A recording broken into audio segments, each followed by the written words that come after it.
Good afternoon, First Baptist Carlsbad family. Pastor Howell here with a daily word of encouragement. It is Wednesday, May 6, 2020. I hope you're having a great week. It's been a busy day today, but a great day, and I hope you are enjoying your day, being safe. Tomorrow is National Day of Prayer, so I want to encourage you. It's a little bit different than we have done in the past, but we're encouraging folks to prayer walk or prayer drive. You can find some more information and resources on our website at fbccarlsbad.org. Be sure to check out Facebook tomorrow. We've got a very special National Day of Prayer video to get you going. First thing in the morning, I believe it'll be posted about 6 a.m. Mountain Time. So I encourage you to be a part of the National Day of Prayer, even though we're doing it a little bit differently this year. I don't know about you, but do you ever find that your patience is wearing a little thin? I kind of, just to be transparent, yesterday and the day before was in Walmart just a couple of days in a row. For those of you that have heard me share this before, one of my pet peeves, particularly with Walmart, is folks that go in the outdoor or come out the indoor. They go in the wrong door. There's clearly marked signs, entrance and exit. Well, during the coronavirus, and particularly the last month or so, there have been folks that have stood there at the door, Walmart employees. You can really only go in one way, and actually you go in through the entrance door. But over the last couple of weeks, if you've been in Walmart, and at least here in Carlsbad, probably where you are, also at Albertsons, they have one-way aisles now. They have clearly marked aisles for this is the direction that you're to go, and then at the other end, do not enter. Well, the last couple of days have been in Walmart, and I don't know how many people, probably 50%, 75% of folks simply are going the wrong way down the aisle.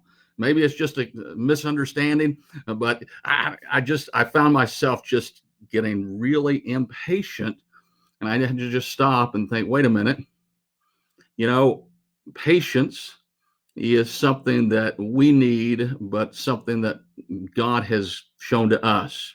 And as God has been patient with us, and we're also to be patient with other folks. I shared yesterday some good news that we had received as a family and shared from Colossians chapter 1 about how the good news impacts us. Well, that good news that impacts us doesn't just impact us one time only, but it continues to work in our life so that we grow in the spiritual fruit that God has given to us, one of which is patience. And so let me share from Colossians chapter 1, beginning in verse 9 through 14 today.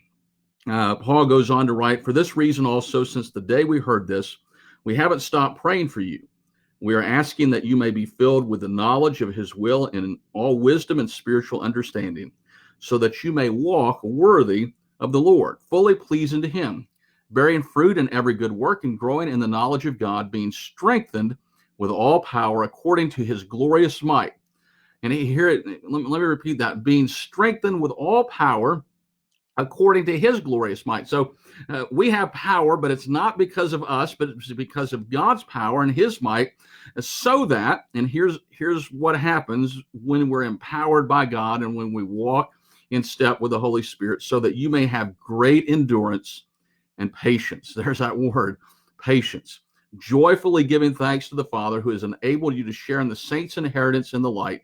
He has rescued us from the domain of darkness and transferred us into the kingdom of the Son he loves. In him we have redemption, the forgiveness of sins.